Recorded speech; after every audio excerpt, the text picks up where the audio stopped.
সংসদ ভবনে এসে কিন্তু দেশের মানচিত্র এঁকে দিচ্ছে একজন আপু, আর দেখতে পাচ্ছেন আর একটা আপুকে এই মুহূর্তে সংসদ ভবনে এসে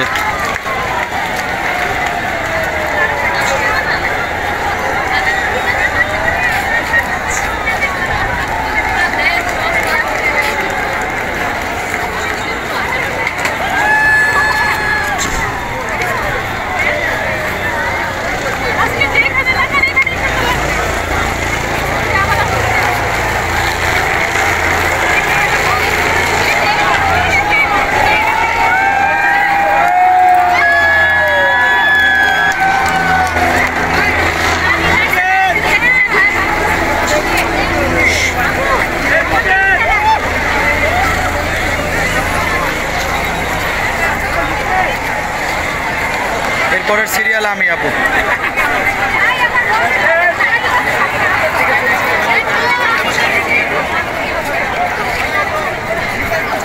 সংসদ ভবনে জাতীয় পতাকা এঁকে দিচ্ছে কিন্তু দেখতেই পাচ্ছেন।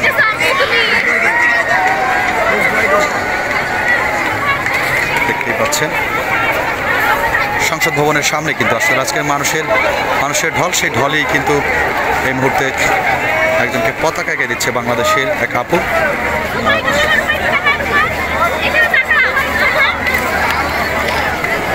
দেখতেই পাচ্ছেন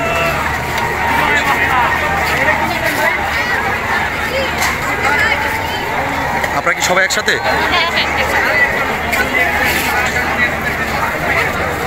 বাংলাদেশের পতাকা, বাংলাদেশের মানচিত্র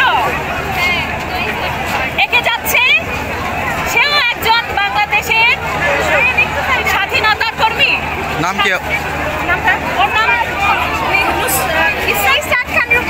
আপনার নাম কি? বাসা? কি করেন এমনিতে, কি করেন? এই যে আজকে মানচিত্র আঁকতেছেন, এটার আসলে উদ্দেশ্য কি? আমাদের দেশে এত বছর পরে আসলে ৭১ স্বাধীনতা তো কখনো দেখি নাই।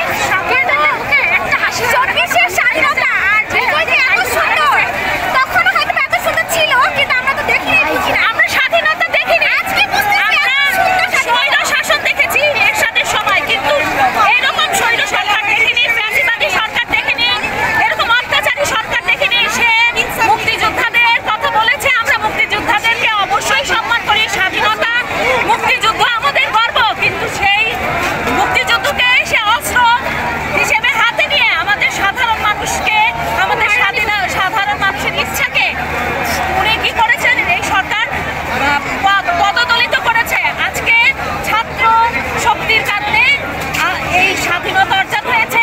যারা মারা গেছেন, যাদের বুকে রক্ত দিয়েছেন, তাদেরকে স্যালুট করি। তাদের জন্য ছাত্র সমাজ চিরজীবন বিভিন্ন আন্দোলনের জন্য সব সময় প্রথম সারির স্বাক্ষর রেখে গেছে। এটাই আজকে আমরা শিখতে। আপনার নাম কি?